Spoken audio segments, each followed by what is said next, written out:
control. Gravity is all that I know. She's over me. She's over me. She caught me with her hypnotic dance. She holds me here with only a glance. She's over me. She's over me.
Properties.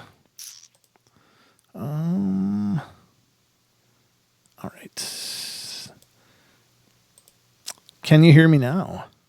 I think they can hear me now. I think it's okay. And I'll tell you guys what happened. It was really crazy, but let me know on... Okay, you guys hear me? Okay, good. Jeez.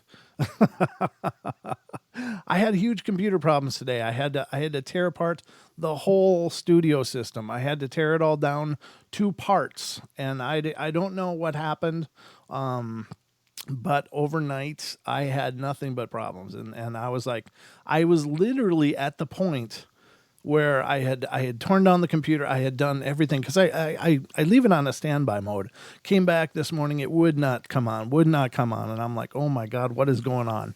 And I tried and tried and tried. Nothing worked. It was just dead in the water. I mean, it would turn on, it would look like it was going, but nothing on the screens. No, nothing was working, and I was just like, oh my God. So I had no idea what was going on, but I took down the tower, took down everything, took it apart, took out all of the drives and the processor. I cleaned out everything. I remounted all the hardware in the tower. I used to be in IT, so that's, not a huge thing, but it was like a big portion of my day. And not that this is what the show is about, but I'm just here to tell you, I was pretty sure when I came back and hooked it all up again and didn't get any better, I was like, well, we're dead in the water. There's going to be no portal. There's going to be no show because the whole system, everything I have is right here on this system, which is probably stupid on my part, and I need to get some backup drives going, but that's a whole nother deal. I got to get a mirror going, so if I lose a drive or something, I got to fall back. But anyway, I was just sitting here, and I was actually on my phone typing out, ladies and gentlemen, just so you know, the portal is down. I have, there's no way it can be on the air. We'll be offline until further notice. And just as I was about to send that, boom, the computer came on. And I think what had happened was I got some kind of Windows updates that I had no idea I was getting. I had not initialized it. I had not said, yeah, go ahead and update. So, I mean, it was doing all this stuff behind the scenes. And And so when it happens, it reconfigures all the sound and stuff. So not only did I tear down my system, clean it all out and all that, but I also had to, set all the parameters up, because every time after Windows updates, it screws up all the setups. So it takes a long time to get everything back going. But I think I'm getting better at it, because it's happened many times. And so that's why you had no sound on YouTube right away. I did get the TFR sound going before the show, so I knew that would be okay, but I wasn't sure. But anyway, that's in a nutshell what happened. So just by the luck of of a higher power, we are here tonight, and everything's going good. Now, the good news is my computer was absolutely filthy in there. I don't know how those fans were keeping anything cool with all that junk in there. So it's pristine and absolutely clean as brand new in there now. So it should be a lot more efficient, and should run a little quicker than it has been, because when computers heat up, they don't run very quickly. So that's what happened today. It's been a hell of a day. It was most of my day was gutting my computer and reconfiguring, retrying and trying. And so that's where we're at. But welcome, ladies and gentlemen, to the Paranormal Portal. I'm your host, Brent Thomas, and I'm so thrilled you're here. I'm thrilled to be here, as it looked like I wouldn't be. I tell you, it's one of those days that you just want to go back to bed. It's like, oh God, I don't even want to do today. I just want to let's go to tomorrow and just forget today. But it all came together in the 11th hour there, right before I thought we were dead. So we're alive. We are live and kicking here on the portal. And thank you so much, everybody, for being here. And thank you to all of you who are spreading the word. We are doing wonderful. The podcast is doing absolutely amazing.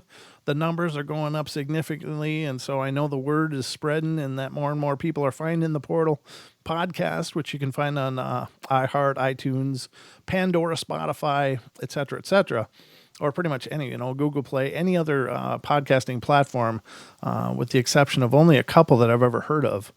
We are out there and on the ethers, and we're, doing the Paranormal Portal. We had a great episode today. The episode that released today was an interview with author Al Tyus, and he is paranormal author, and it was a great discussion he and I had, and I'm not sure that I'm in line with quite everything he's saying, but I love the fact that he's thinking about these things, and he's coming up with a narrative, and he's coming up with he does a lot of investigating, a lot of researching from historical stuff, and is just a really intelligent guy, and a lot of fun to talk to, and I really enjoyed our conversation, because he's not just, it's a poltergeist, it's a demon, it's a blah, blah, blah, blah, blah. He and I talk quite a bit about that, most people don't really realize what it is that they are dealing with. And we always drop these names. Well, it's a ghost. Well, it's a poltergeist. Well, it's a demon. Well, it's a djinn. It's et cetera, et cetera. So, it was a good talk. And if you haven't checked that out, please check it out. Check out the podcast. It is doing wonderful, and it's been an amazing journey, and a lot of great episodes, and everything over there. Over 90% of our podcasts are brand new. Sometimes if we have a really good YouTube show, we will repurpose that in the podcast as well, because the audiences are really completely different. We may have some that listen to both, but for the most part, the podcast audience is its own thing. So it's been a lot of fun to do that. Bromance novels. Yeah, there's no bromance novels, Barry. Thanks, though. But no, Al was a great guest. We had a lot of fun, and hopefully you guys will check that out. The phone lines will be open throughout the duration of our show tonight, and it's just me. So if you want to call in and tell me something paranormal that you've been dealing with, or have dealt with, or have experienced, or something to that nature, I'd love to hear from you. And the phone number is 720-923-0500. Again, 720-923-0500 is how you get a hold of the portal. And that's wonderful, and I'd love to hear from you. If you want to share your experience, but don't fancy being on the air yourself, feel free to email it to us, and you can email it to paranormalportalradio@gmail.com. Again, paranormalportalradio@gmail.com. So there's a few ways to get a hold of us here on the show, and love to hear from you guys and have you take part. But I don't know what to say here. I'm just so glad everything's working. That was my last tension was to actually start the show and to see if everything was working right. But at least I'm getting better at it because this isn't the first time that I've received Windows updates without, wanting to receive them. Or, I mean, I'm not opposed to Windows updates. I just don't like how it wipes my settings and then I have to reconfigure everything. And sometimes it's easy to do and sometimes it's trickier depending on what was updated. So, but it seems like we're okay and we're working fine. I'm glad you all can hear me, and so that's a step in the right direction. So I want to go through some articles that I found that are pretty interesting. And the first one is I think we might have covered this, but I'm not quite sure. Yeah, I think Don and I recovered this on Wednesday, but I thought we'd go over it a little bit again tonight because it's still making the rounds on social media. And I think that these kind of videos are pretty impressive. And I'm not going to play the video, but I'm going to show you. Well, there's pictures representing what's going on here. And I'll put it on screen for those of you on YouTube. You'll be able to see it, but I'll describe it as well as I can to those of you listening on TFR, iHeart, TuneIn, and TalkStream Live. And the video in question is there's it's a street scene, and you see all these people coming and going and walking around, and it's a busy street scene, and there's cars going by on the road, and it's a sidewalk, and there's a truck parked there, a white truck.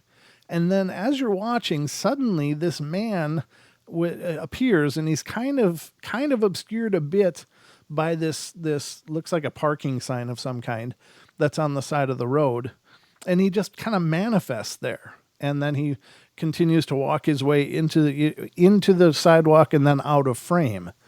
And people are like, wow, look at this. This is really amazing. And it is.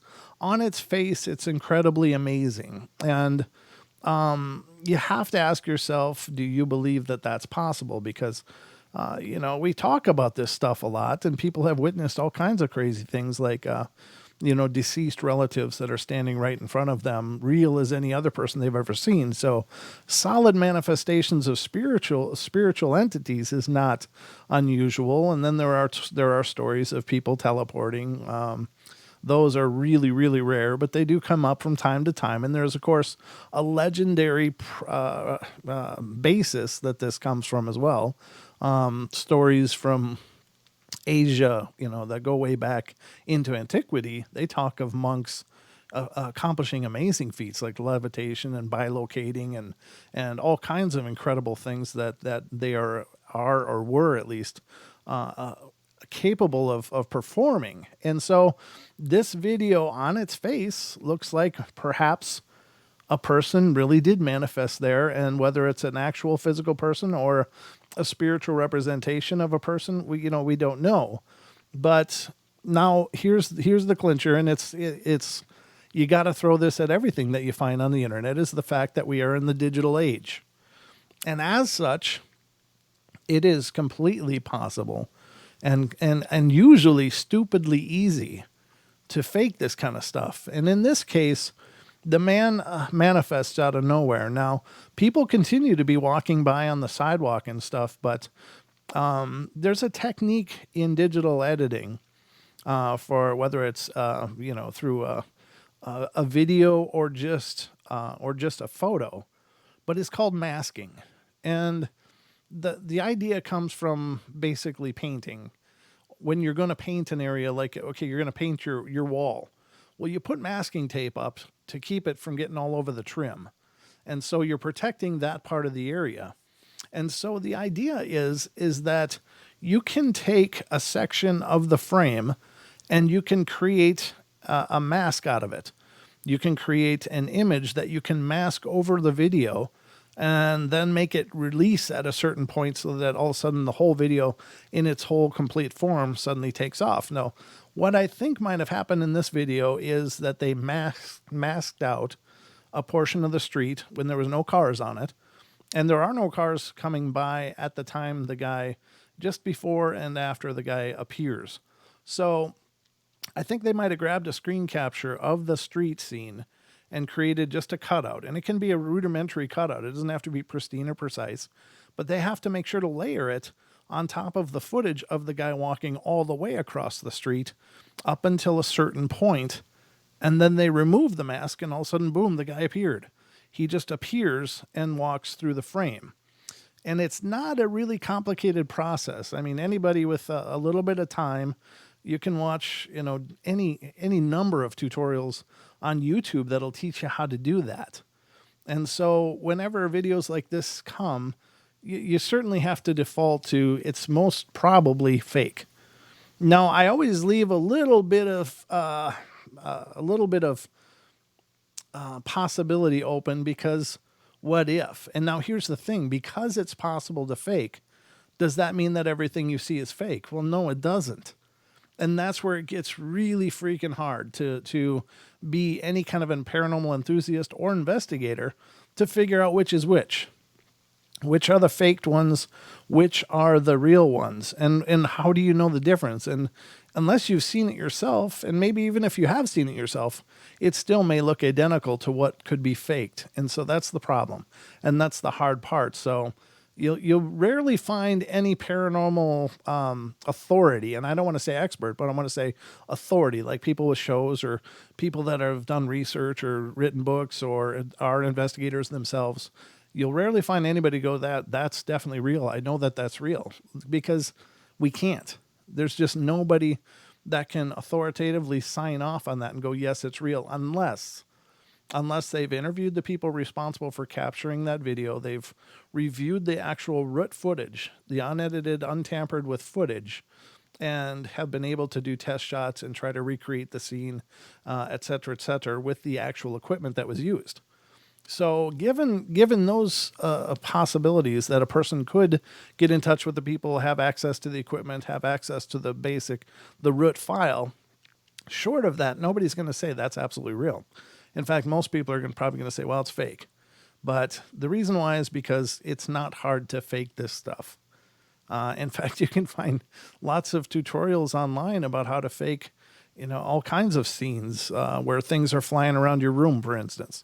There's tutorials out there to teach you how to stage those scenes and to make them happen in ways that look convincing. I mean, and that's unfortunate, because there's a lot of people that work really hard on this stuff, but they just don't seem to be able to. Nobody can quite sign off that this is the real thing. And I'm sure there are videos out there that are absolutely legitimate.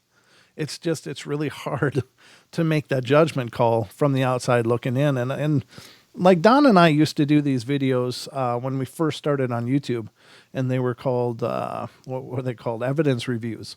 The Paranormal Portal evidence reviews. And basically we would just look at different videos that were claiming to show paranormal activity, and we would go through and try to, at least with what we could see, debunk whether or not it's possible, plausible, or, otherwise, or absolutely faked. And it was a lot of fun to do those. But when all the copyright laws and stuff started hammering down, we were like, well, let's get away from that, because it's going to get to be a muddy mess. But it was a lot of fun. But, how many of them that we saw were actually real? Well, I think some of them might really have been. But again, it's really hard to make those judgment calls. So that's what I think is happening in this footage that is making the rounds. If you see it, you'll kind of know it. And I can't really show it here because I don't have permission of the original owners, and I don't need a strike on my site or on my video. But I just wanted to throw it out there and go through that with you guys, because I think that stuff is really important. And it's just a chance for me to maybe kind of educate you guys a little bit about some of the ways to hoax this stuff that are important to know, because it looks really convincing. It looks real. It looks like somebody's just appearing right in the middle of the road and walking on the sidewalk from the road. It's very convincing. But again, I think it's faked, and I think that's how they faked it. I mean, there could be other techniques similar to that could have been used too, but masking is probably the most likely way that they did it. And, for whatever reasons. It's really unfortunate, though, because there are a lot of people really working hard to dig into this material and to dig into this phenomena and try to figure out what is going on. Where are things really happening? And the problem is, is that, if there is a hot spot of activity in an area, it would be hard to tell because there's so many people throwing this garbage out there. So, I mean, if there was some kind of cosmic conditions going on in one location where people were catching all these weird videos, we'd never know it based, compared to all the hoaxes. So, just my 2 cents, but I wanted to go over that with you guys because I think that kind of stuff is important, and I think being informed is important when you're an enthusiast, because too many people. On the other hand, there's too many people that go, "Oh, that's fake," and they don't know why it's fake. They just think it's safe to say it's fake, and that's kind of a pet peeve of mine too. It's like where people just go, "Well, that's fake." Well, why is it fake? What are you seeing that's fake, or what do you think is going on here? And then there'll be no response, because I think it's important that people should quantify, why is it a fake? And I've used the example of the deer that was this really ambiguous shape in a trail cam footage, or a trail cam picture that nobody could figure out, and everybody's like, "Oh, it looks like maybe it's a dog man, maybe it's a Bigfoot, maybe it's this or that." And finally a hunter came up and goes, "No, that's a deer, and he's in this position, and here's why." And once he explained it, I was like, boom, it was there. That was what I saw for sure. And he was absolutely right. But with my untrained eye, dealing with seeing deer, I didn't know what I was looking at. It was just some weird, awkward shape. So it's good to do the research, ladies and gentlemen, if you're going to be an enthusiast, because, informed is good. I think informed is good anyway. But that's a good start for the night. Apparently there's a black triangle that was filmed over Russia, and we can get into that a little bit too. We've got a whole night full of this kind of stuff, and I'll keep an eye on the phones too, ladies and gentlemen. If anybody's going to call in, we only got 5 minutes before the break. Jesus, we're on a roll. It's flying by. I can't really show this. It's another video, so it's just a black triangle. I can't show it.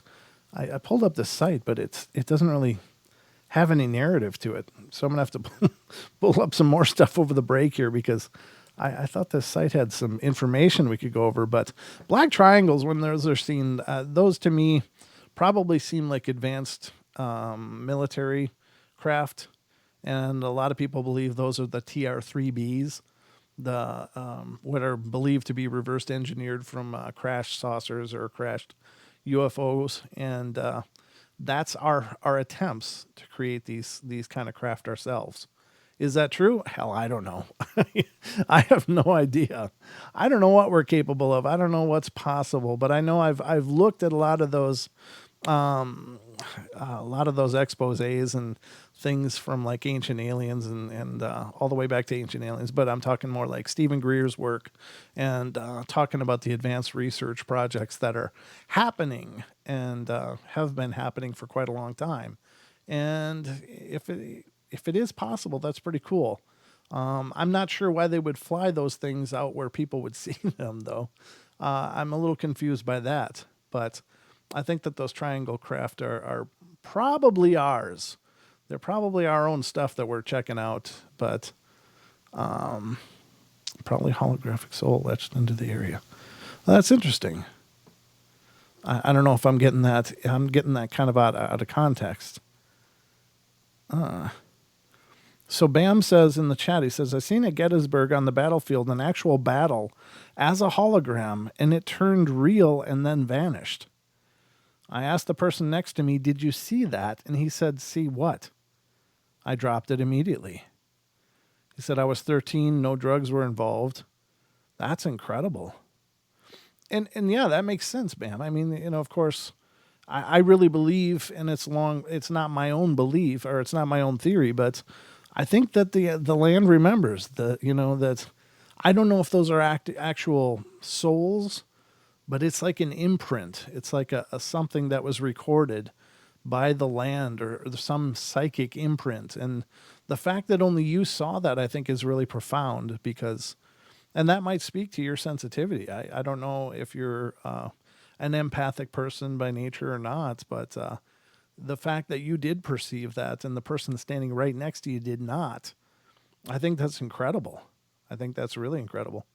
And to me, if I saw something like that, I think that would be a real honor, because you're really seeing a snapshot from history of something that really happened, and you're seeing that play out right in front of you. And it's, well, maybe it was absolutely horrifying. I don't mean to try to glorify war, of course, but I imagine that would be pretty pretty horrifying to see people getting, shot and blown apart and stuff. But I think that that's really incredible.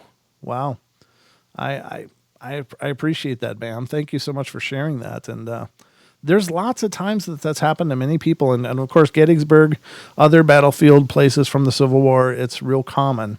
And even some Revolutionary War places. And there's stories coming out of Europe and the UK and stuff of people seeing these marching armies go by that were in like medieval gear, going by as they're on a path. And some really incredible moments that are just for whatever reason. And sometimes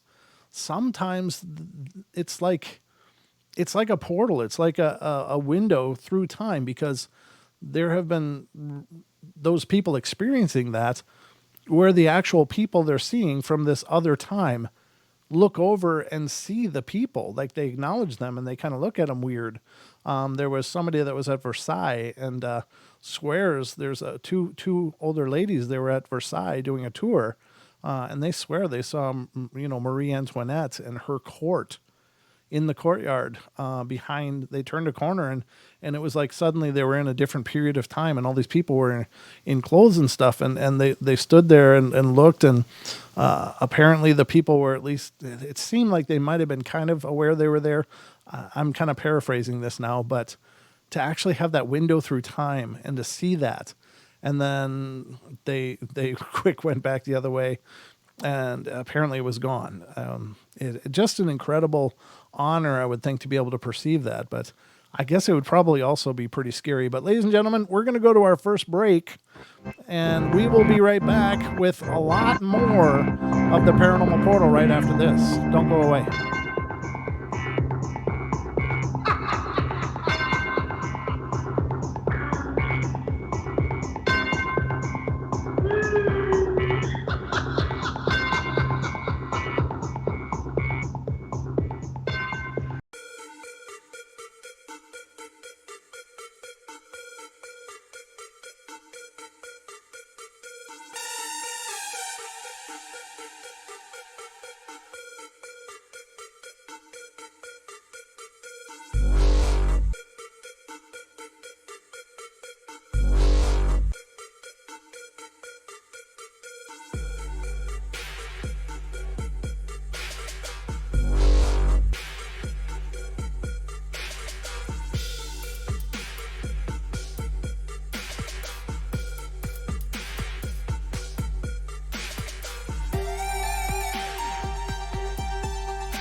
Half hour number 2, ladies and gentlemen, is now underway here on the Paranormal Portal, and I'm still your host, Brent Thomas. So you got that going for you. If that's a bonus or not, I'm not sure, but it's the best I got. So I hope you guys are doing good. I wonder what that was about. Let me see. Let me see here. Must have been fine, I guess. Huh. Mr. Don called me at some point. I don't know what about, though. But anyway, welcome to the show, ladies and gentlemen. I hope you're enjoying our journey so far. We do have a call on the board, though. Let me get to this, and I guess this will be a good test to make sure the phone systems are working. But this is area code 605. You're on the air. Hey, Brent. Taco. Hey, Taco. How you doing, brother? I'm good. Doing all right tonight. I missed the last 2 shows, so I'm sorry for that. The kids been keeping me up, and I've been falling asleep a little earlier than I wanted to, but that's all right. I just had a couple things that I wanted to ask you about, get your thoughts on, and if you don't mind, I just want to say hi to everybody in chat real quick. And no, that's no worries. What's okay. What's your questions? I'm curious now. All right. The first one I had was probably about 4 days ago now. I just got up for work, and I'm heading to work. And as I'm leaving work, I see this white light in the sky, and it's flashing at a steady interval. Now, to the best of my knowledge, most planes have, different colors, reds, blues, when they flash. Sure. Well, this white flashing light, it kind of flew in like an S kind of pattern. Okay. But it would slow down and speed up, and the further away it got, now this is going to sound weird, as it flew away, the size never changed. So, to everything I know, when something flies away, it gets smaller. Right. Huh. That is okay. Curious. But this thing, it stayed the same size, and this was not even a block away from my house. And I'm watching this thing, and it flew in kind of crazy patterns. And what I noticed is, right to the north of it, there was an actual airplane flying by. Oh. But this light never got smaller as it flew away. Now, is that just me being crazy, or was that something you think I would or should consider paranormal? It's definitely peculiar. It's hard to ever label something paranormal, but it's hard to understand how something moving away was not adjusting its scale in accordance with the distance. That is very peculiar. Now, you said there was a plane also in the sky. Were you able to observe that it was clearly not similar in any way to the plane that you saw? Yeah, it wasn't, because that plane had red and blue lights in different areas. Obviously, the wings have different colors, or the underbody have different colors. But this thing was just a solid light, and it was blinking. I mean, I would say, it was solid light for 2 seconds, and then it'd fade out and come back in for another 2 seconds, and it did that, but it flew in kind of an S-shaped pattern. It'd go straight, and then a little bit of an S, and then straight. And the plane that was, I couldn't even tell you the distance. It wasn't that far away from it, but it shocked me. So I've been wanting to call in the past 2 nights, but I've been falling asleep because the kid and everything else, and I wanted your thoughts on it. Well, here's the thing, the other part is that, with our planes, with planes in particular, and I can't speak for helicopters so much, but with planes, any white light should be only if it's flying at you, because that's usually landing lights, and it's meant to let the control tower know their position in relation to the runways and such. And, it's not so much for them to see like we use headlights, but it's to be seen. So normally if something like that is flying away from you, you won't be experiencing any white light if it's an airplane. I don't believe for helicopters either. But it's at least if it's helicopter, it's more possible. is it possible that, it was some kind of a law enforcement or some other type of helicopter out there looking for somebody, and maybe it just appeared to be running away from you? I don't know. I mean, it's going to be only you can tell. Only you can tell what you saw. But just based upon your description, it's really really bizarre. I wouldn't expect anything flying away from me to be exhibiting a bright white light, even in blinking patterns.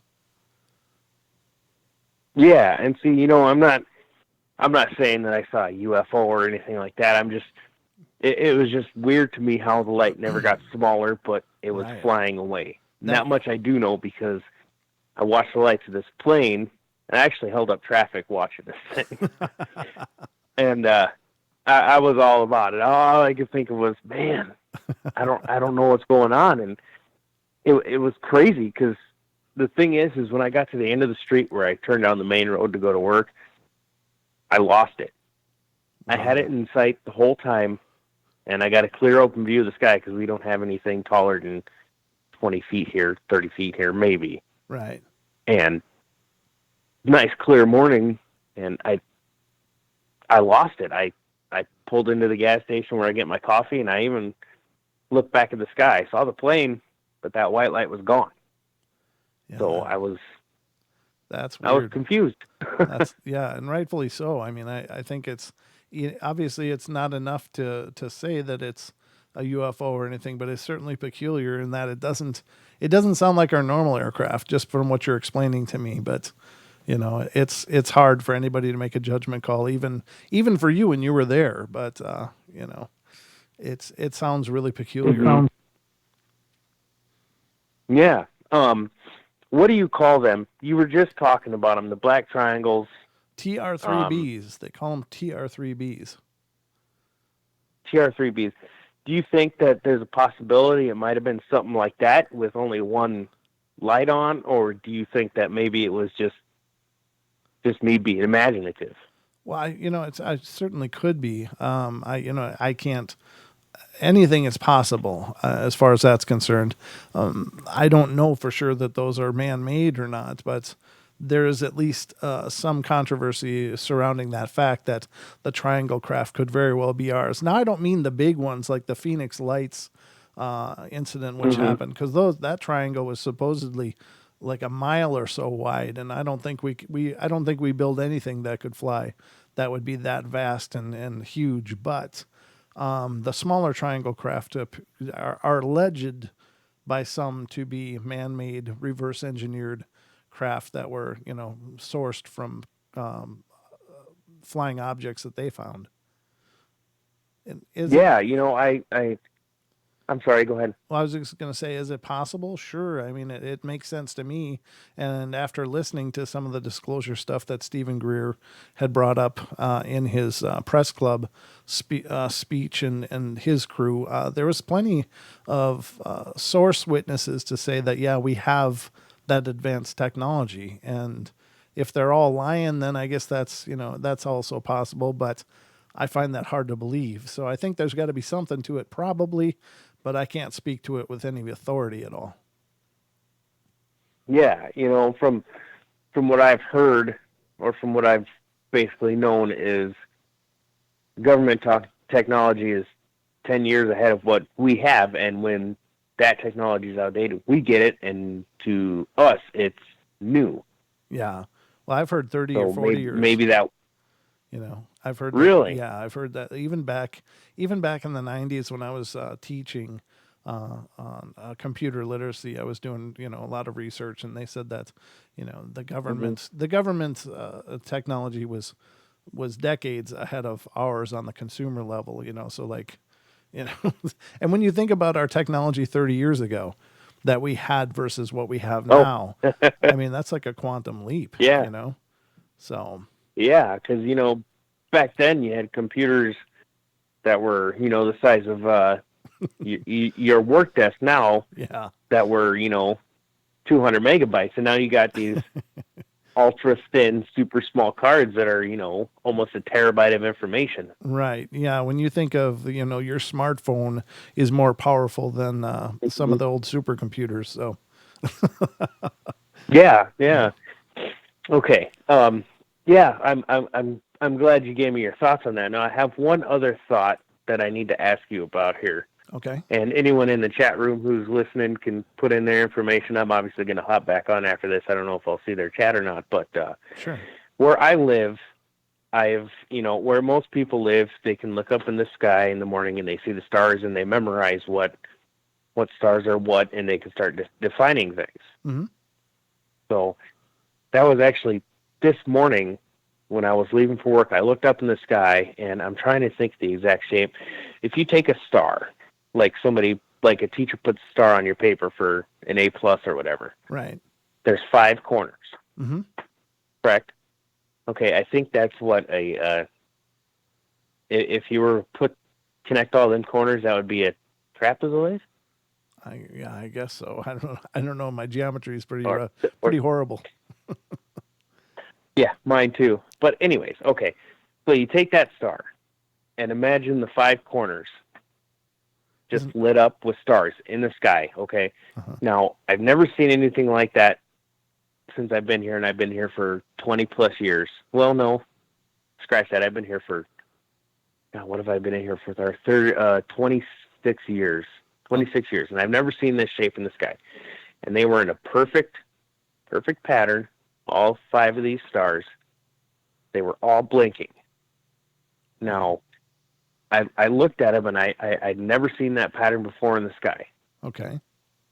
And just as before with the plane, by the time I got to the gas station, I got my coffee, and I actually made it back to work, and I got to my job, and I went and I looked back up in the sky, and they weren't there anymore. Oh man. Wow. So I don't know what that is. Maybe I was looking at a constellation that maybe I just passed over for the past 26 years or so. But somehow you missed it. Yeah. Somehow I missed it. And I'm kind of a night owl and a morning owl, so Sure. I know the stars out here. So what are your thoughts on that? I think it's possible. I mean, of course, what you said it was what time in the morning? Oh, I'm out of my house at 6:30 a.m. every morning. Okay. I mean, it's again. And here it. Go ahead. Sorry, go ahead. No. I was just going to say, and here it doesn't get light till 7:30. Okay. 8. Gotcha. Yeah. I mean, it's definitely possible that they're out doing some UFO stuff. It's kind of one of those things that, again, I can't see anything except for your explanation, and Mm-hmm. I can't validate that experience for you based on that because I just didn't simply see it. But again, Mm-hmm. what you're describing, if it was brand new, I mean, you really got to trust your gut on this stuff because if it's something you've never seen before and it's never been in the sky like that before, of all the years you've been doing it, chances are you're right. I mean, it is something that shouldn't normally be there. But what is it? I don't know. I find it, given the weather and stuff, I don't know if there's a lot of people flying drone configurations around, Mm-hmm. at 6:30 in the morning out in the frozen lands. And I can't imagine what purpose that would have, even if they were. Yeah. So I don't probably believe that it was. If you did see that, it doesn't belong there, and I don't believe it was just as simple as there's just drones. 5 drones happen to be flying in that precise pattern, just sitting there hovering or whatever. Yeah. It stands to reason, brother. You could have seen something absolutely amazing. You just really got to trust your gut. I can't give you a validation for it, but I can tell you that if it felt wrong, if it seemed wrong, if something in the core of your being was saying, "Man, that's not the way it should be," then trust that. I mean, really. Yeah. Yeah. And I guess I'm not looking for validation. I would just more or less, I kind of look up to you when it comes to Oh, the paranormal stuff and the oddities because you seem to have a very, very keen eye and intelligent about these things. So I was just more or less not looking for validation, but more or less just kind of, what your thoughts were. Like, what would you have thought if you saw that? Like, if you knew your stars that well, and then all of a sudden you just got up one morning and you were going to work and you saw something that wasn't quite right, and I know it wasn't planetary because it was stars. They were out there. Right, right. So I don't know, maybe it was one of our satellites lined up perfectly with four other stars. I don't know. But I thought maybe you would enjoy for sure hearing about it, and hopefully everyone else did. So yeah, I really do, and it sounds to me like you're onto something. It really does. I would just keep paying attention because here's the thing. A lot of people believe that these beings. So let's say they are all UFOs that you've witnessed.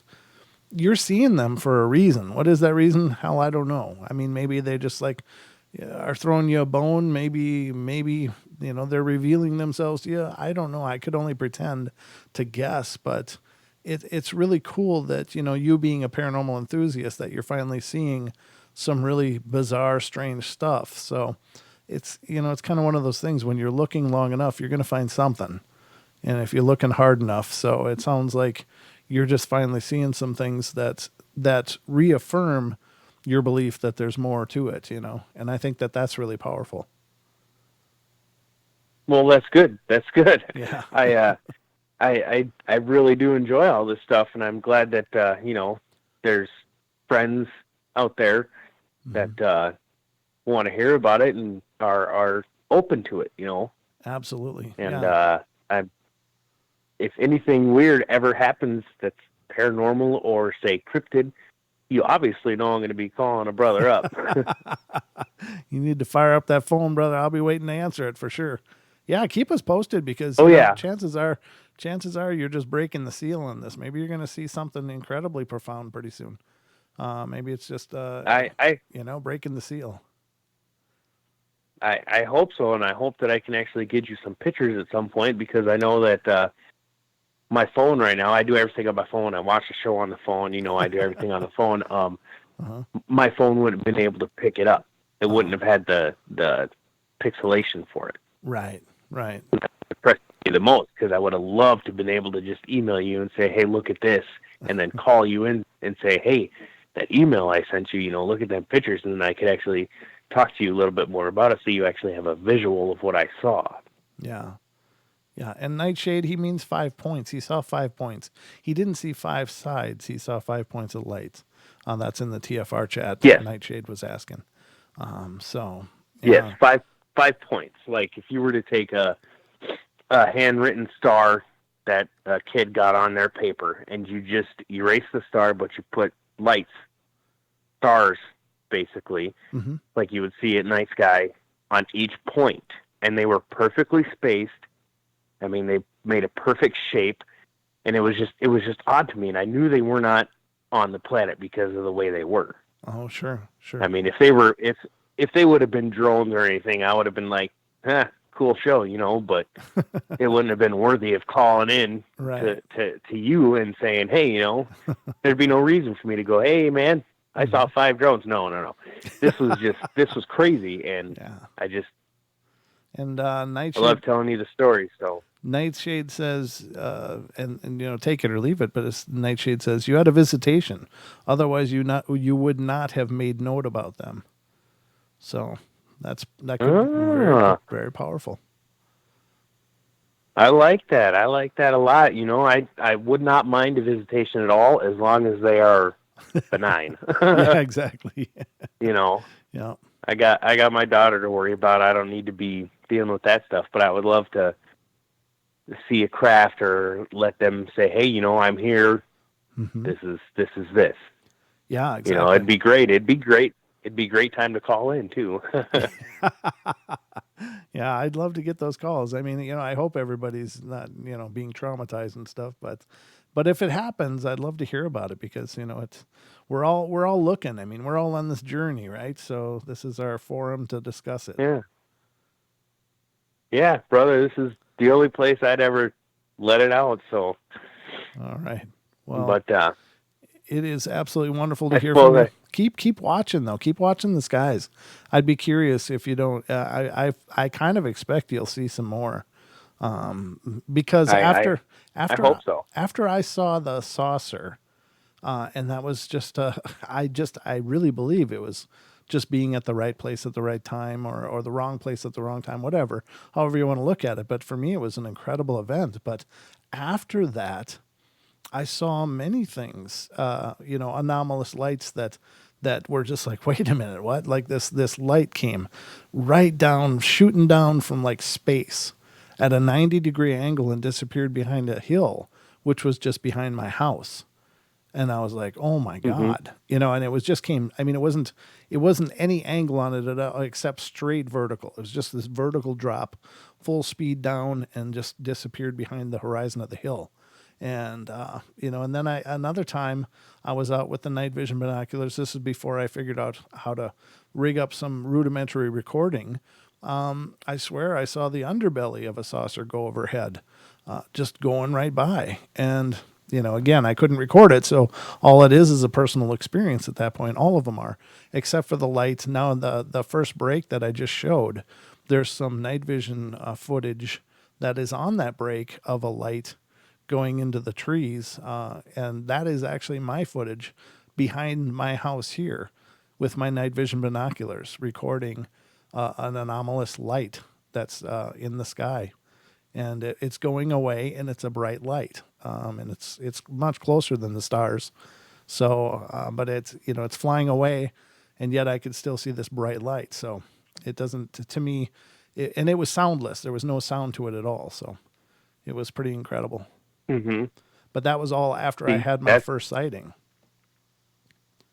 See, that's fantastic, man. I would have loved to be there. I don't know. This stuff has just been more and more intriguing because, there's billions of planets like Earth out there, and there's no way we're the only life in the universe. Yep, and there's civilizations out there that are probably millions of years ahead of us. So, with that in mind, what have we done in the last 50 years? Then just add millions to that, and what's not possible at that point. So it's all on the table, brother. Exactly. It's all on the table. But I love that you called in, man. Thank you for that. And keep us posted. If you see more, love to hear about it. Well, thank you very much for your time. And I really appreciate the show and everyone in chat. I appreciate you guys being friends. And Brent, don't you stop for nothing, brother. You got it, man. We'll wait to hear from you. Take care, Taco. All right, you too. Good night. All right, and we have another call on the board, but I tell you, just hold that line if you would, please, and we will get back to you. We got a break coming right up in just a couple of minutes, so caller on the line, hold, and I'll get to you right on the other side, and we'll hear what you've got to say. But excellent, ladies and gentlemen. I love the input. I love when you guys see things, when you experience things. Call in, let us know. We can all pick it apart together. I love the dialogue. I love the discussion. Oh, Bam says possibly billions. Yeah, you're right. And it was with the night vision that I saw the craft, Bam. I wouldn't have seen it. I lowered the night vision, and it didn't exist. It was only visible in the night vision spectrum, which is the infrared spectrum. So it was above the trees at night, and it was a light enough night that I should have seen it. And the saucer was giving off light. It was sitting right above the treetop, about 30 feet above it, hovering silently, and it was giving off light. It had flashing lights going around it. I lowered the binoculars, and it didn't exist. I raised the binoculars, it's right there. Lowered them, it didn't exist. So if it wasn't for night vision, I would have had no idea. So it was just by stupid luck that I was aware that it was there at all, because I happened to be sitting outside looking at the stars with night vision. So go figure. We're going to go to our break, ladies and gentlemen, but I want to point out after the show on TFR, iHeart, TuneIn, and TalkStream Live to stick around, because Paisley Wild will be coming up after our show, and she'll be doing her show, which is The Spaces Between, following the Paranormal Portal tonight. So I hope you guys will stick around and show her some love. And we'll be back, of course, tomorrow night. And Paisley is following us tomorrow night as well. Paisley's show follows the Paranormal Portal on Friday and Saturday nights on TFR. So if you're in the mood And if you don't already belong to TFR, head over to tfrlive.com and you can either sign up or just sign up for the chat, tfrlive.com/chat. And you can hang out in the chat room over there, a bunch of wonderful people. It's been a great honor to know them through all the years that I've done the show. And otherwise, Paisley has a YouTube channel as well, and that's youtube.com/thespacesbetween. So you can catch her there streaming her show live. So lots of opportunities, but we're going to go to our next break, and we'll be right back with the caller and see what's on their mind in just a couple minutes. And what else? There's something else that I wanted to mention now, but I'm not remembering it, so I'll have to remember later at another break. But there's the bell, so hang around. Don't go away. We'll be right back. Got to take a commercial break on the network, so the YouTube audience will get another one of the break videos. We'll be right back.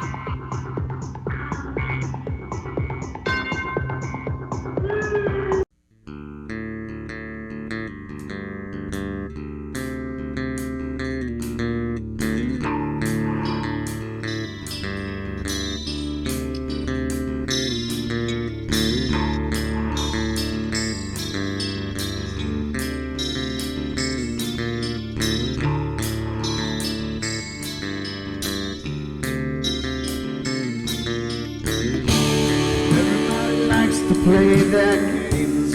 Everybody loves to place their bets.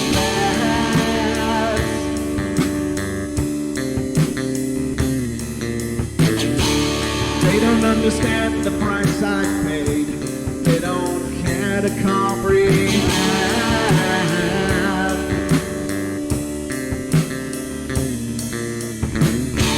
Trace their lines upon my body, ripping scars across my heart.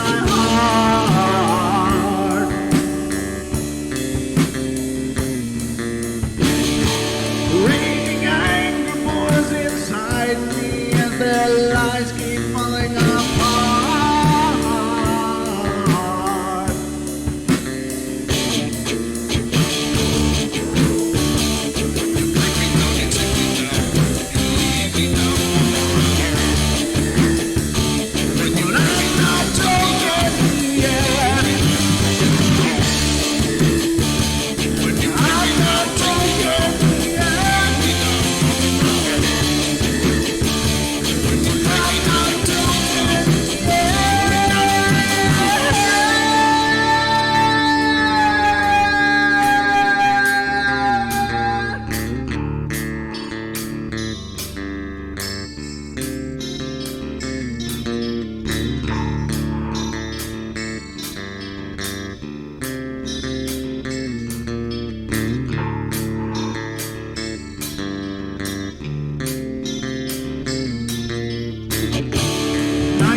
With my silence, I am not a stupid boy.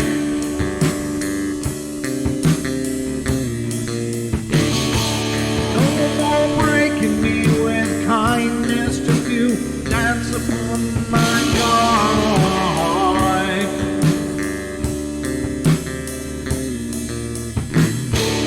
Leading me with empty promise, you're just another fucking mess.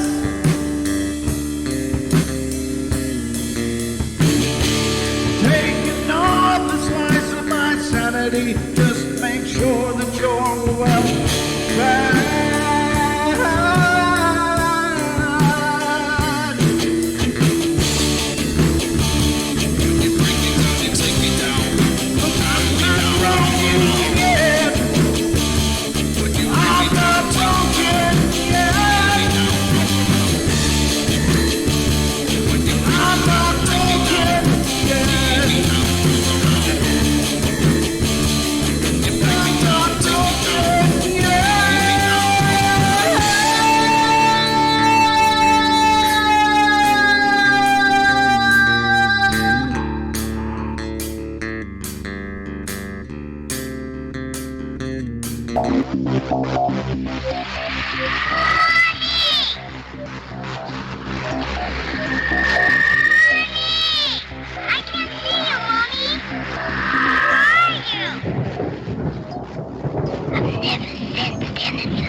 Carol Ann is not like those she's with. They're attracted to the one thing about her that's different from themselves. Her life force is very strong. It gives off its own illumination. It is a light that implies life and memory of love and home and earthly pleasures. Something they desperately desire but can't have anymore. Right now, she's the closest thing to that. Poltergeists are usually associated with an individual. Hauntings seem to be connected with an area. A house, usually. Poltergeist disturbances are fairly short duration, perhaps a couple of months. Hauntings can go on for years.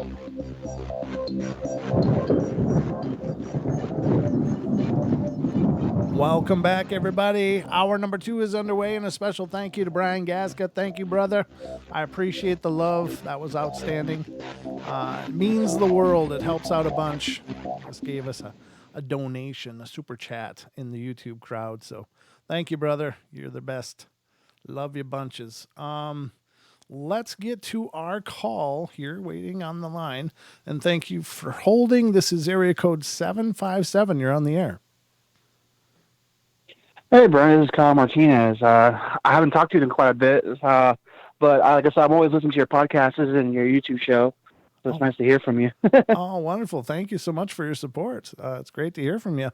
How's things in your world? Good. I mean, like I said, I listen to you every time I'm working or going to the gym. I listen to your podcasts, and like I said, you're very knowledgeable, and it helps me, like I said, go through the day, so I appreciate your time and like I said, and then just in all your information, it helps a lot. Oh, cool. Yeah. I I always have to be careful because I don't ever want to talk like I'm absolutely certain of what I'm saying. I'm just, I just love to think about this stuff because there's got to be some rhyme or reason to it all, And so I'm always picking it apart, Yeah. but it's always cool to hear that kind of feedback because I also get like nervous when I put myself out there and insert my own opinions too much because, I don't want to step on anybody's paradigm or try to inject myself into the conversation too much, but I appreciate that, brother. Thank you. You're welcome, man. Anytime. I mean, like you, every time I listen to your podcast, you always say that. So I mean, you're like, hey, I'm just giving my opinion. This might be real. I'm just saying, this is my ideas. Don't take it by heart. Like I said, I could be wrong. So I mean, you always say that. So I mean, that's one thing about you. You're always on point with that, and always thankful for your host and everybody. So, but I had some stories to tell you too about pretty much about UFOs and ghosts and all that in general. So I wanted to get started with, like I said, I'd actually talked to you and Veronica at that time. Pretty much what happened is when we moved to Suffolk, I'll start with the ghost first. When I moved to Suffolk, my dad got a new house. He's in the military. The house was getting built, and pretty much, where we're trying to get settled. We got a dog, like I said, taking care of the dog, letting him out. And there was one night where, like I said, we don't have a fence.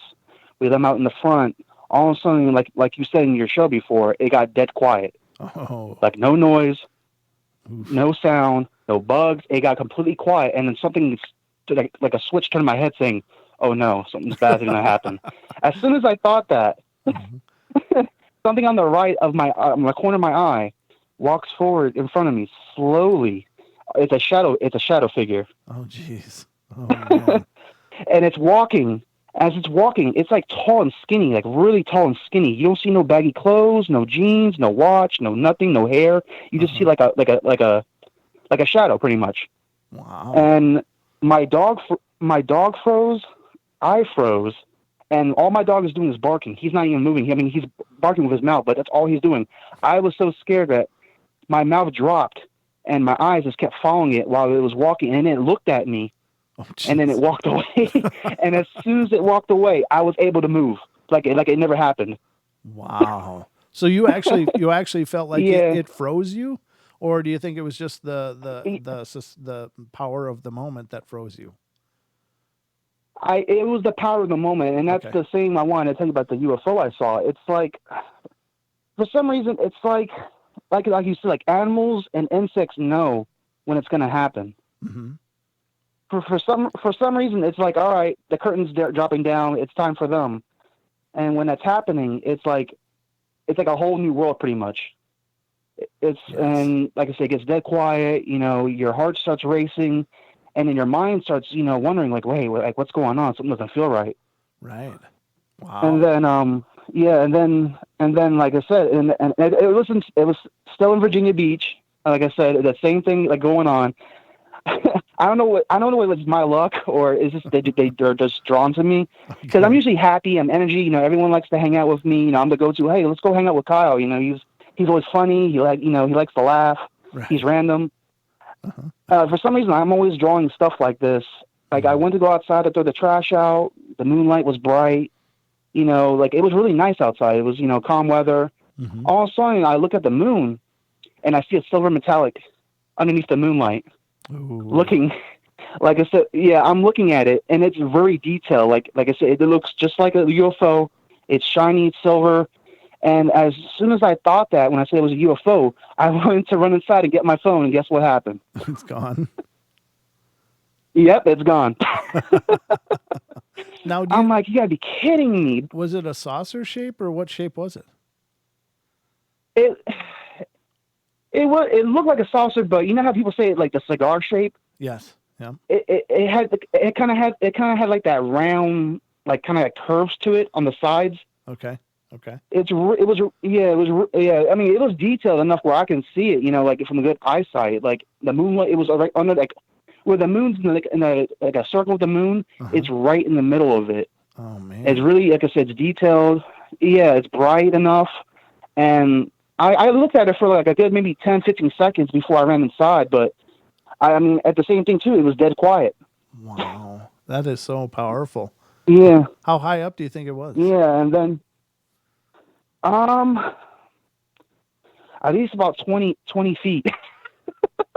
It was 20 feet up? 20 to 30 feet.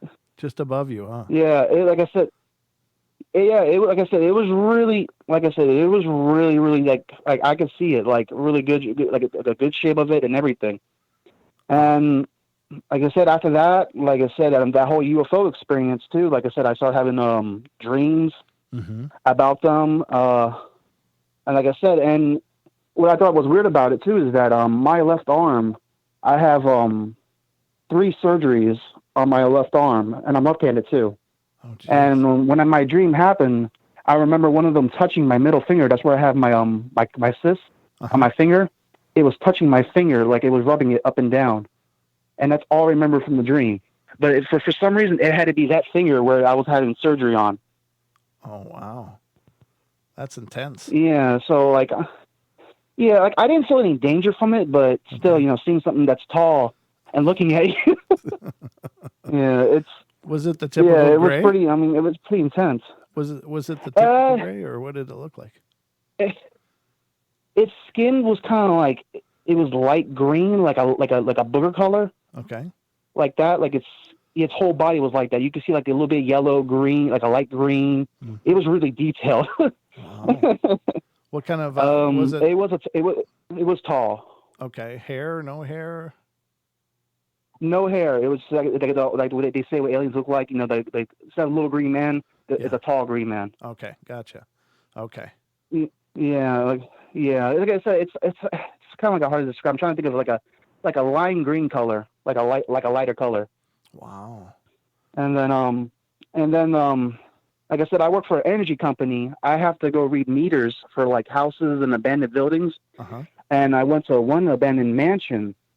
And when I went there, they said it's haunted. And I really didn't believe them because, they just probably didn't want to read it because it is kind of scary looking. Sure. They say homeless people go there to hide. Okay. So I'm like, all right, hey, I'll take it. So when I went to go there to read it, it's a long pathway with a chain blocking it. So I had to get out of my car and walk 10 feet to the mansion. Okay. And it literally looks like I'm walking to another world, the way it looks like. It's like grassy floors, brick tile. Oh, wow. And when I walk there, I feel like I'm being watched the whole entire time. Oh, that's intense. And as like I said, I'm walking. I go to the meter to read it. As soon as I get done, it's raining outside too. I see this body heat on the glass, and it's forming a head, a body, and it's looking at me. Oh, no, that's terrible. I'm like, this is not happening. I'm like to myself, this is not happening. I'm like, are you kidding me? And so I'm like, I need to get out of here because I don't know what it is. Because it like at first I got a little dizzy. Mm-hmm. Like I don't know if it was like negative or positive, but it felt weird. Like it felt like like someone was putting their hands on my shoulders and pushing me down. That's what it felt like. Oh, wow. Okay. So something like was telling me that you need to leave. Just do your job and leave. So I go out of there. I leave. And then I do some research. They're still paying for this mansion. It's still like using electricity for some reason. It's vacant, but they're still paying for it. Oh, wow. That's amazing. Yeah. It's like a Spanish mansion, kind of like it has like that pinkish color. It's really big. It's nice looking. It's beautiful looking, but it's just like I said. There's like graffiti on the windows, and like I said, people they say homeless people and foxes and all other animals hide in there. Oh, man. But I just think it's weird that they're paying for it. That just doesn't make no sense. That is weird. What are they paying for? What are they keeping running? Do you suppose? Yeah, like I said, I mean, maybe they can't sell it because maybe it is paranormal, probably, and they don't want to, put that burden on someone else. Okay. But it's just, I don't know. Do you still read it? It's just crazy. Do you still go back to that one, or was that a one-time deal? Oh no, I still go back there. After that happened, I'm cautious, because I don't want nothing following me home. Right. Like I said, but like I said, I am very, open-minded with, like spirits and stuff like that. I pray to my spirit guides before I go there. I'm like, hey, can you please protect me with the white light? Cool. Guide me, let me just do my job and come back. Mm-hmm. And usually when I do that, I'm fine. And the best thing to do too, like, I would try to at least eat something to give, because, when you eat something, that gives you energy. Sure. And like I said, so that kind of helps you. That kind of helps you in a way to protect you too, because if you're drained and you're tired and you're hungry, that's pretty much draining your energy too. Right. Yep. That's a great point. Yeah. So like I said, so like I said, everything you do, like I said, I mean, you drink something that's giving you energy. You eat food. Everything's giving you energy in certain ways. Mm-hmm. No, so I mean, like I said, that's all I do is I just do research. Like I said, I listen to you. Like I said, I go on like I said, mediums. I talk to psychics. Okay. Like I said, I do a lot of research. So like I said, I mean, that's why I like your channel so much too, because like I said, you always go on detail and point, and you talk to the people. Oh, very good. Well, and then how'd you find the show? How'd you find us, by the way? I actually, when I used to work at Harris Teeter, I was just messing around with Spotify, and I like paranormal stuff, and I saw your name, like I said, Brent Thomas, Paranormal Portal, and I started listening to you. Oh, nice. And until then, I just started. Look, I was hooked. Oh, awesome! That's really cool. I really appreciate that, brother. It's really amazing. Yeah. Thank you for your time too. It's like I said, I'm always happy to talk to you, and especially when you got me Veronica too, the second medium. She helped me out a lot too. Oh, good. I'm glad. Yeah. And all the stuff I told you, I was making sure I was verifying it before I told you, because what I thought was an alien, that shadow I told you I saw was actually a ghost, and that's pretty powerful. That is really powerful. I wonder what it was doing. If it's just always around, or was it just passing through? That's what I wonder the most. Is what are they doing? What are they up to? What are they? What are they after? Well, Veronica told me that where I was at, that was in Suffolk. There was a lot of wars at that where I used to live at. Okay. So that's probably, she said, why, and she said when it saw me, it was like, oh no, you spotted me. Yeah. So that's a and thing. that's not the only ghost too. Like I said, when I was going to school, I actually saw a hooded figure that was floating, that was watching me. Are you a sensitive yourself? Yes. I thought so. I mean, you've got some incredibly profound experiences, especially visual experiences, and those are so rare. So I was thinking you've got to be sensitive. Yeah, I'm very, I mean, like I said, I don't want to toot my own horn, but I am very intuitive. A lot of people tell me that I'm very intuitive. Uh-huh. I'm detailed. I I try and compare things from what I listen to and to other things, and I try to put them together. And a lot of times it makes sense. You kind of do that in a way too. Like, how you talked about the bugs, everything stops Yes. quiet. That's Yes. when paranormal things happen. A lot of that stuff, what you said, does make sense. Yeah, the part that freaks me out the most is how the hell do the bugs know? They don't know anything, but they know enough to shut up when there's something going on. They know to be quiet. It's like, well, how do they know? I mean, they're like aware of their immediate surroundings, like within inches of themselves, and otherwise they're just obtuse. Because I mean, otherwise they wouldn't get caught by spiders if they were so aware. But for some reason, whatever's happening during paranormal situations, it affects them just as well. It's just really powerful. Yeah. And like I told you about everything has energy. Like I said, what I believe is that when UFOs fly over, what usually happens? Your phone dies, Mm-hmm. all your electronics act up. So I think for some reason the bugs can sense the electrical fields, You're probably and right. it kind of like disorients them. Mm-hmm. Good point. That's right. That's a Yeah, great point. yeah. Actually. Yeah, very well done. And it's a new ghosts. What does ghosts do? They mess with electronics. Everything messes up. You can hear them on recorders. You can hear them. Like I said, everything has energy. Yeah, good point. That's a great analogy and a great observation. Yeah, good point. Huh. Yes. That's what I Yeah. love about the Yeah. So shows. that's why. I learn as much from you guys as I share from from wherever I find stuff. You guys always bring amazing things to the table, and that makes it's great. Just a great dialogue. Yeah. Yeah. Like I said, I mean, I read the comments, and like I said, I listen to there's one channel I watch on YouTube too called Channeling Eric. It's pretty cool. If you haven't checked it out, definitely do, because I mean, what she does, she finds mediums, and she talks to her past son, and the son talks to people that have been on the Earth, extraterrestrial, and you name it. Oh wow. Okay.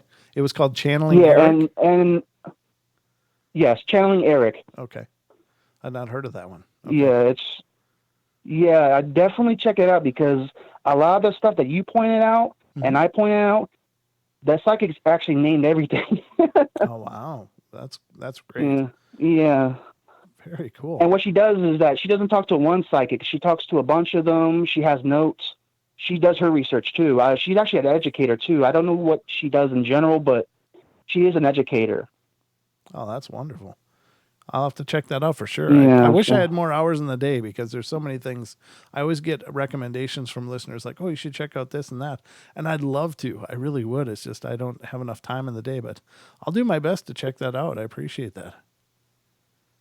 Yeah, because like especially too, because you want facts, you want details, you want things that make sense to you, how you resonate. And watching that channel too, it actually helped me a lot too. And I got a lot of questions answered from her too. When I went to call the same way I called you, I called her, and the psychic was spot on too. And then I asked my question. Oh, very cool. That's Yes. wonderful, man. Yeah, so Very cool. Well, it's great to meet you. But- I thank you so much for calling in and being a part of our show. And please, if you remember anything else that's happened, please call in and let me know. yeah, most definitely. I mean, usually it comes to me. Pretty much the simple way I tell people is, if you give out positive energy, you're happy, they'll come to you. Yeah, They will. yeah, and I think that they gravitate towards sensitive people as well. I mean that there's some value in that for them, and perhaps it's just being acknowledged. Maybe that feels good sometimes. Yeah, and like I said, I mean, and the thing is too, what I told my friends, I mean, like, what do you look for that makes you happy? Like, why do you look for it? Why do you need it? Why does you need it before other people? You gotta make yourself happy before you make anyone else. I mean, it's nice to help people, but only one who can help you is you. Good point, brother. Good point. Words to live by for sure. Excellent. Yeah. Well, All definitely. right. Well, thank you for your time. I'm still listening. I just, like I said, I wanted to tell you this for the longest time, but I was distracted too. Well, I'm glad you But made time to call in. That's wonderful to hear from you, and keep us posted if anything else comes up. eventually, like I said, I'm 90% something's going to happen. But I mean, Well, we'll be I'll waiting. just go with the flow. But All right, we'll be waiting, brother. take care. All right, have a great night. Take care. Thank you. All right, see ya. Thank you. Bye bye. Very cool. All right, met a new listener tonight, ladies and gentlemen. It's a banner night here on the portal. I'm looking and see what time we got left. 5 minutes left until the break. Wow. We are just cruising through the night. And ladies and gentlemen, the phone number is 720-923-0500. If you've got something you want to share, by all means, hop on the phone and give us a holler. I love hearing these things. Everybody brings something new to the table. It might be something you saw that nobody else has seen quite the same way, that connect some dots for the rest of us. So, don't hesitate. And it's really no big deal to call in. It's just me. It's just me. I'm pretty harmless, I think. So I'll be waiting to hear from you guys. 720-923-0500. And, yeah, it's a good night. I love these nights when we get the participation because, I can find stuff to talk about, and that's okay. I'm okay doing that. But it's exciting for me when you guys call in, and it's exciting to hear your experiences and your observations and your 2 cents on things. I think that's really powerful, like the energy. So I never thought about that. Sure, bugs could be affected by that energy that's emitted during those periods of times as well, because it's so weird. If you haven't experienced that, it's a weird feeling when everything goes dead. It's like I can't explain it other than it sounds like somebody just shuts off all the sounds. Hey, Anaga. Oh, wow. Bam. I got 10 on it. I don't know what you got 10 on there, brother, but is there a bet going on? Is there some kind of pot going on that I didn't know about?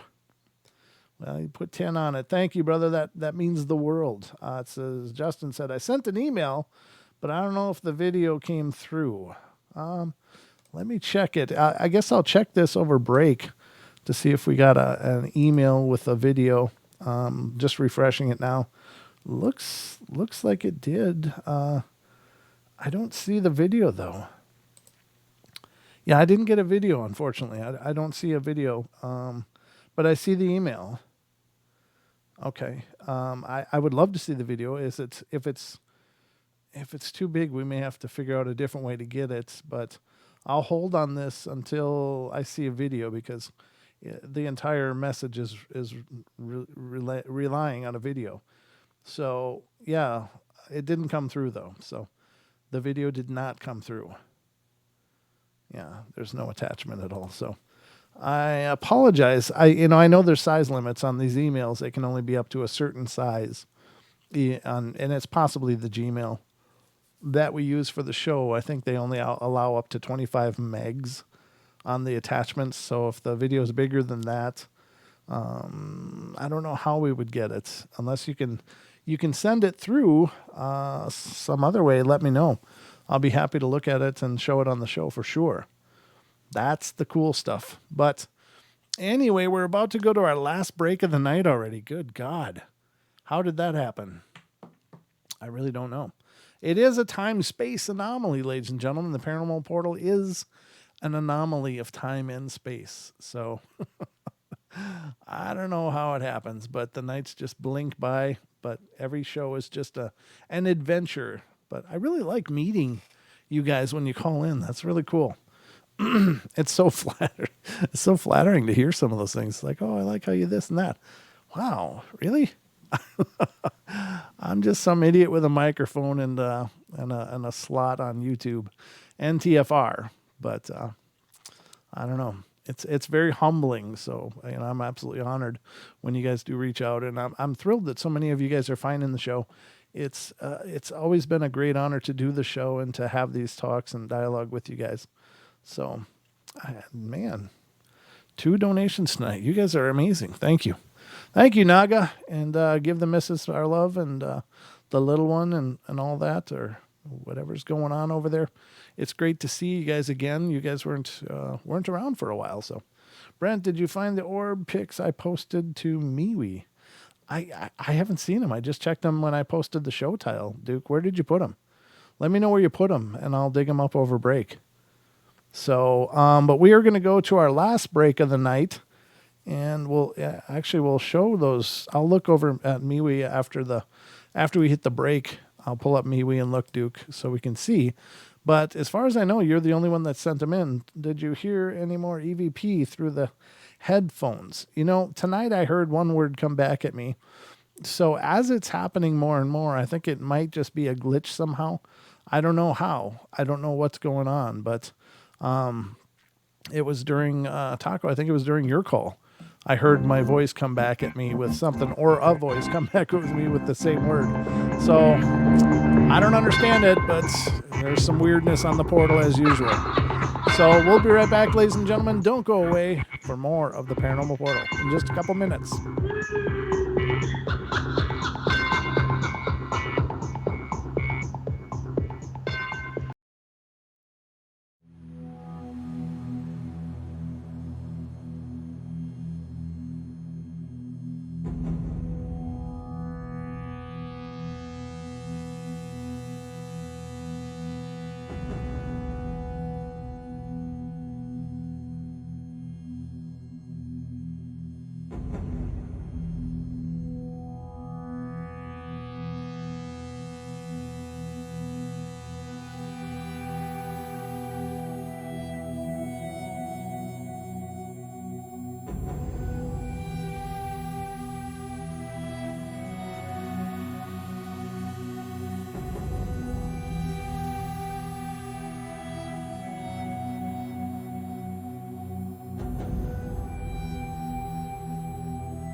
Welcome back, everybody. Last half hour of the show. I'm just looking for a confirmation from the Duke about what he wanted me to show. There's one he sent to me, but these are, I don't know if these are the ones he wanted me to show or not, but I hope so, because they're absolutely amazing. I if they Duke, are they the ones from Florida? Is that the ones you're talking about? That's the ones I've received that I can find, but check my text. Is it the one from Florida? Let me know if you could, please. Unless you just resent it, but it was under the yes. Okay, good, because these are freaking amazing. Ladies and gentlemen, I'm looking at these pictures just quickly, and oh my God, these are insane. Like some of the best possible orb photos I've ever seen. Good Lord. Let's pull it over and you guys can see. Wow. So these are coming out of Florida, ladies and gentlemen. I'm going to put them on the big screen for you. These are orb photos that are sent to us courtesy of the Duke. But that's incredible. There's no reason that should be there. And it is actually casting an actual image, ghost image, a flare on the sensor of the camera. And there's no, and here's the thing, and I'm not meaning to disparage anyone. Oh, okay. Okay. Just getting messages all over the place. But, short of digital editing, I don't know how this could be anything but genuine. And I'm not suggesting in any way that this was digitally edited.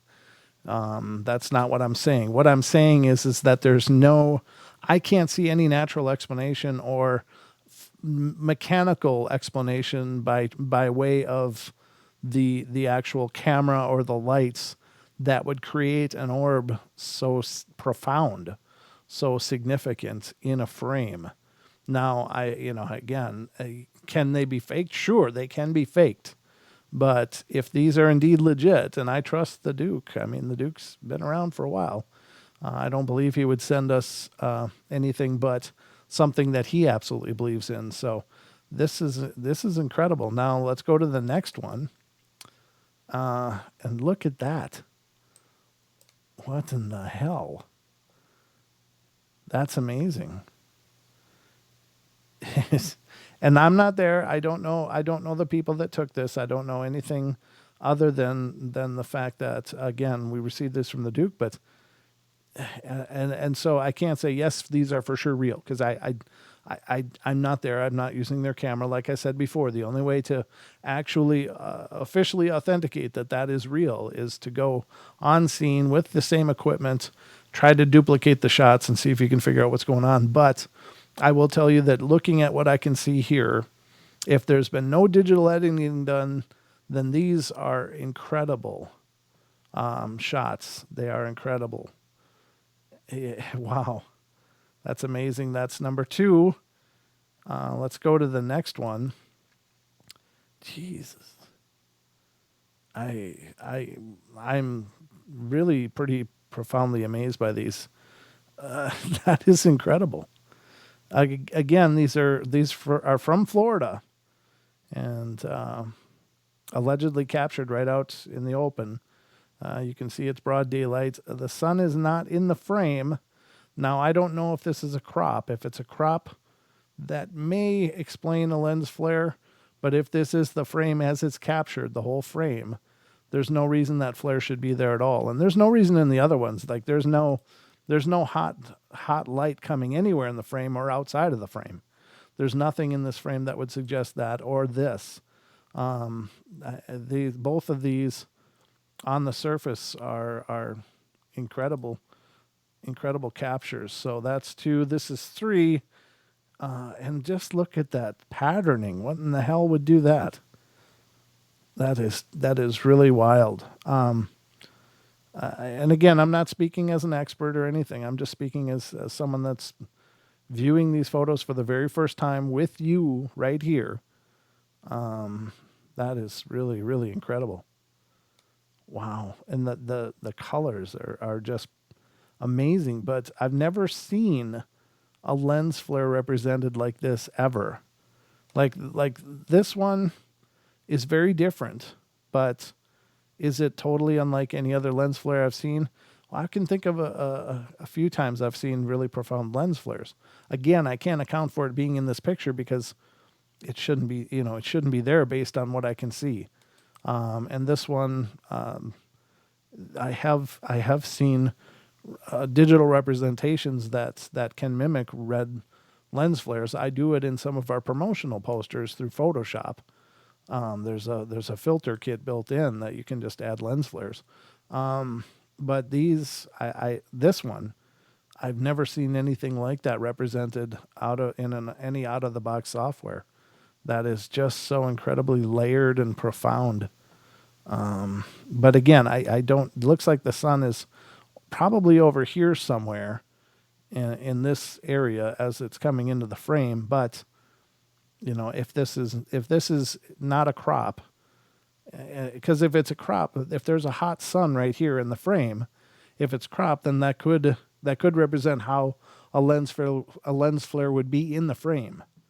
But if this is not a cropped frame, then, or if the original doesn't have a hot sun in the frame itself, then that's really really amazing. Here's another one. Wow, look at that patterning. That's wild. A flash was used. If there were several of these, I would say that there must have been some mist or sprinkles or something perhaps. But the fact that there's only one and it's right front and center is pretty profound. These are amazing. And again, I can only say on the surface, they're absolutely incredible. And for all of us, it is a leap of faith because we don't know the people, we don't know the equipment, we don't know anything. But on the surface, if they are legitimately just pointing and shooting and capturing these light anomalies, there's something incredibly profound going on in this property. Wow, that is just incredible. So again, going through them again, that one, and that one, and that one.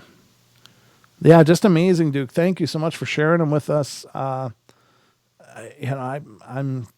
kind of at a loss for words. Those are, all of them are really boggling the imagination, really. But, wow. Okay. That's really cool. I'm really glad to have shown them here on the show. And thank you, Duke, for sending them. That is really, really cool. Very cool. Wow. I had not seen those before. I saw them for the first time right here with you, ladies and gentlemen. Those were new to me. Incredible. It's amazing. Duke says, I get weird non-Bigfoot pics sent to me all the time. Oh, that's amazing. Wow. Great shots.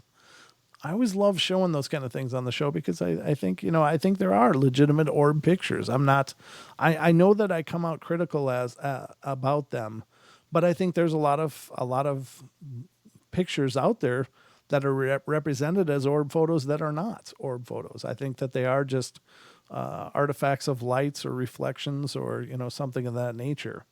And it's hard to see legitimate examples of orb photography. But these could be that. Those could be that.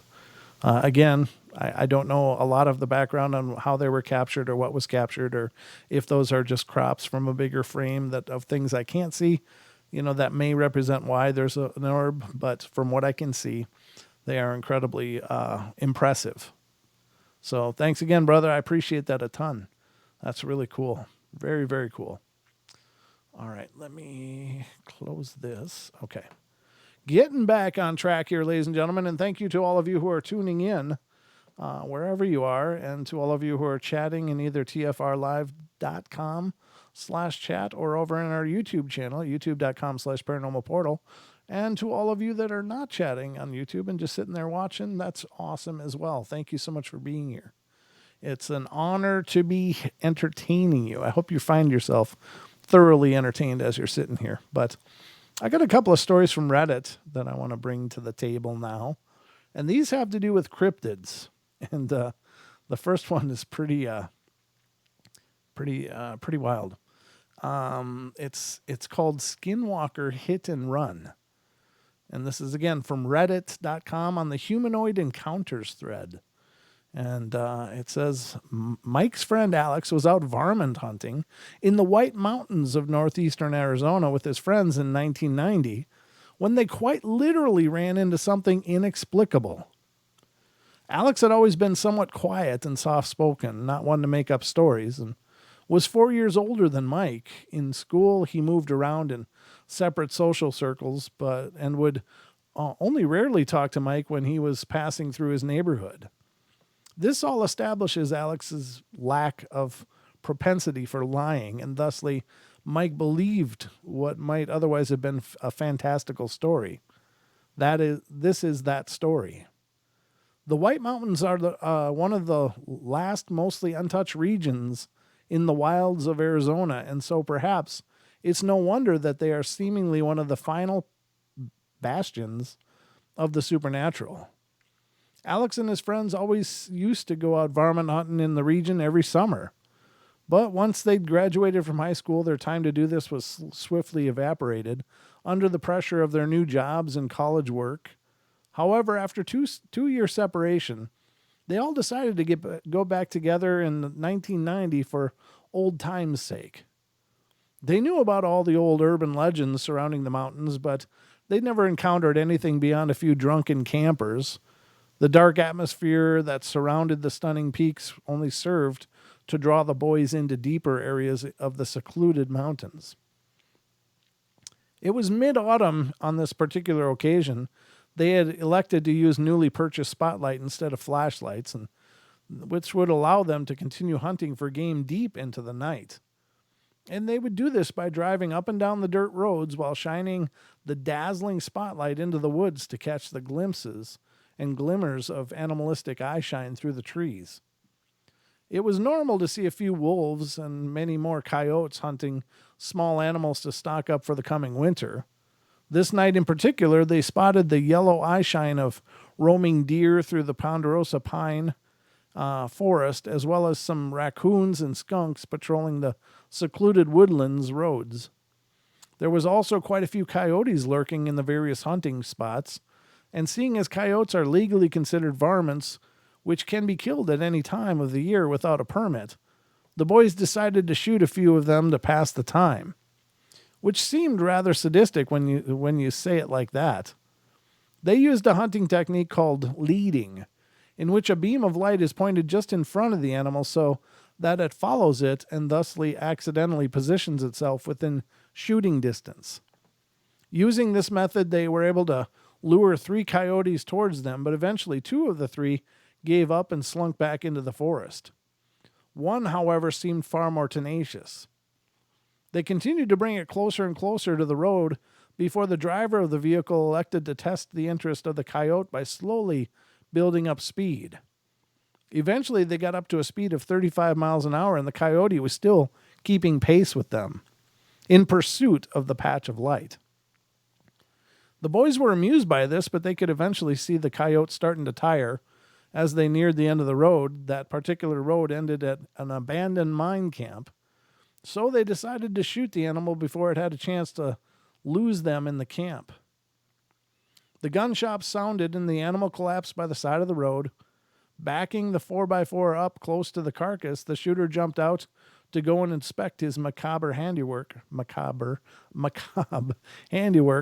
The coyote had its back to the group, and they all watched as the shooter poked at it with his rifle to ensure that it was dead.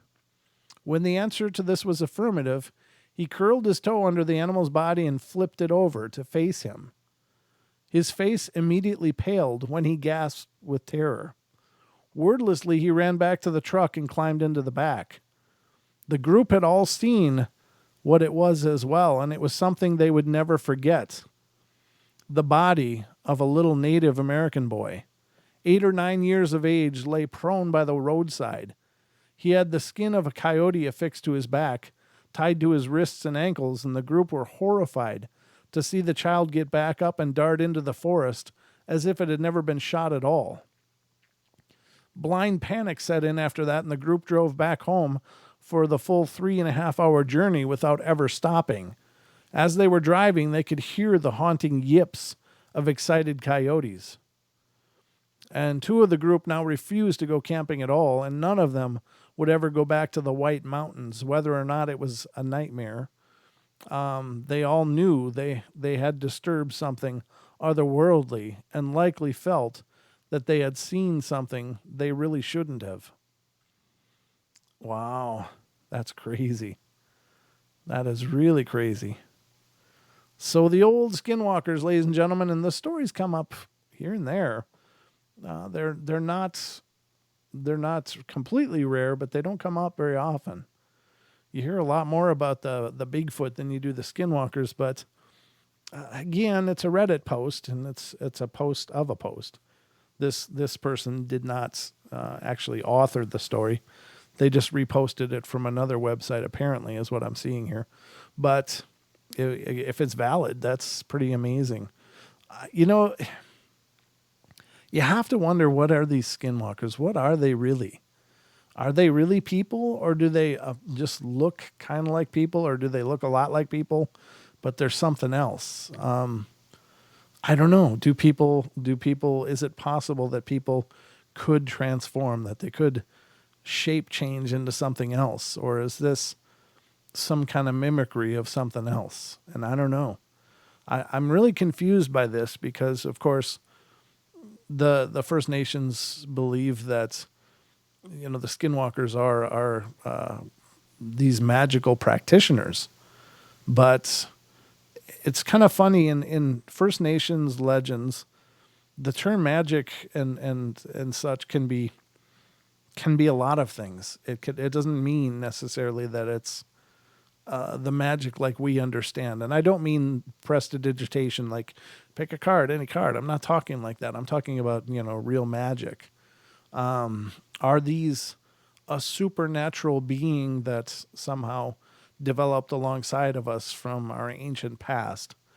Kind of like what we assume the Sasquatch is, or the Bigfoot, or whatever. And, or are they otherworldly? What are these things? Because it's obviously, it didn't look like a little boy with a coyote skin strung to its back and ankles and wrists. It didn't look like that. I'm sure that even in the dead of night, you could tell that if it was just a person with a skin draped on them, especially as it's running and chasing a light.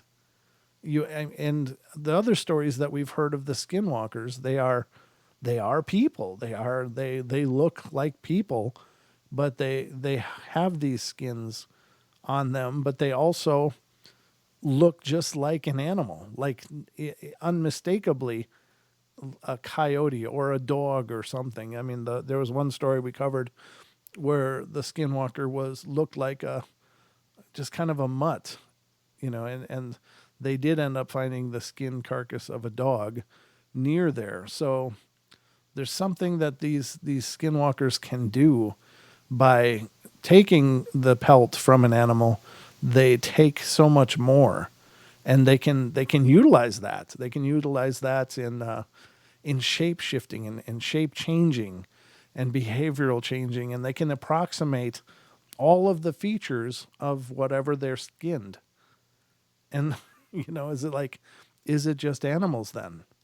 What if they could do the same to people? And that's freaky. That's like really dark, scary kind of freaky stuff.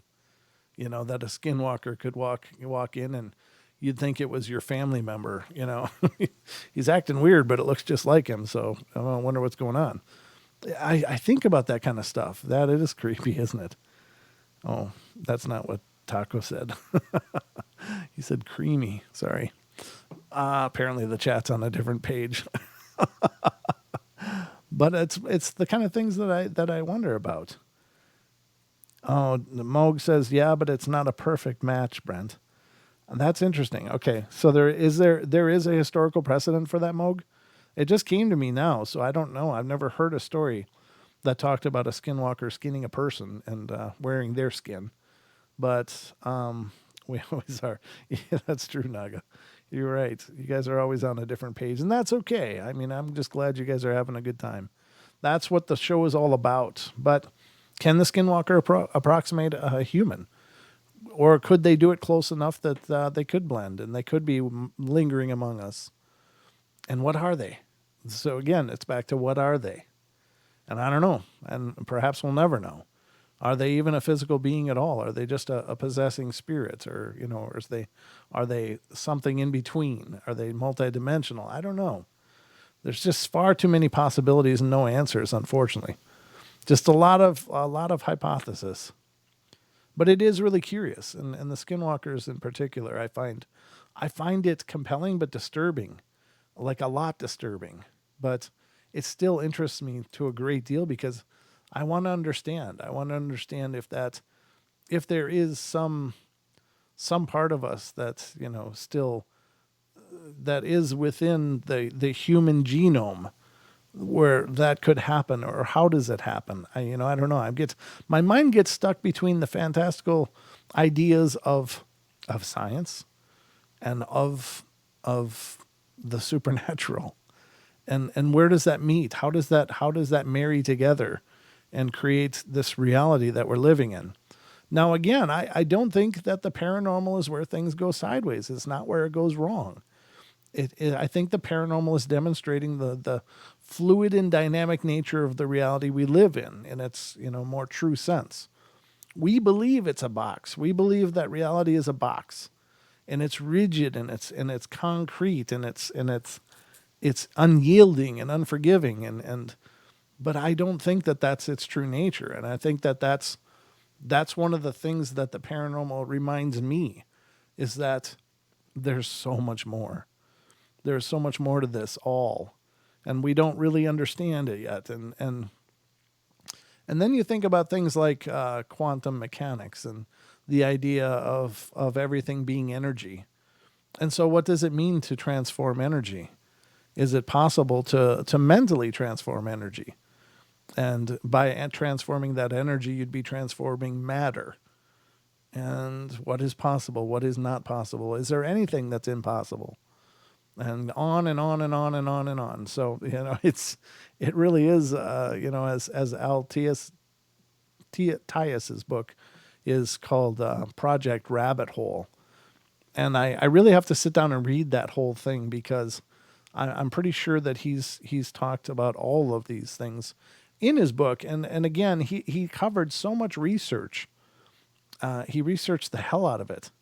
And historical examples, legends, folklore, et cetera, in his work. And so I would really encourage people to head out, and you can go to lulu.com/ATS, TYAS, and find his work. And if you go to that Lulu site, he does offer discounts that aren't available on Amazon and, the other booksellers. He's on all the national booksellers lists. So he can offer that, or even autographed copies, as he mentioned at the tail end of our podcast. But I just find it incredibly interesting and again, disturbing. But that's the first of the things that I wanted to cover. I got to check the time. Oh my God, ladies and gentlemen, we got literally a minute left. Where the hell did the time go? Wow. All right. Well, I guess I can't get into the last story tonight, but we'll be back tomorrow. Don will be with me, and we'll be back into the portal, 7 p.m. Pacific Standard Time, 7 days a week. We are right here on YouTube all the time, but we're on TFR Live Friday and Saturday nights. And that's why we have commercial breaks, because we have to align with the network. But Paisley Wild will be coming up right after us on TFR, iHeart, TuneIn, and TalkStream Live. Oh, thank you, Bam. I appreciate it. Awesome. Skinwalker Ranch. Yeah. Al's done a lot of research on Skinwalker Ranch as well. So, but it's it looks like an amazing book. But Paisley Wild's coming up next. The Spaces Between on TFR, iHeart, TuneIn, and TalkStream Live, as well as on our YouTube channel. She streams it. So definitely check it out. She's a wonderful person, a great friend of the both Don and myself. So love you guys. Thank you, Bill. Appreciate that. And thank you to all of you in YouTube. You guys are amazing, awesome, wonderful. But I love you all. Be good, be kind, be nice. Take care of each other. Help each other out. Find the magic in every day. And remember to laugh as much as you can. And we'll be back tomorrow, 7 p.m. Don and I, 2 hours again. Don't miss it. Good night, everybody.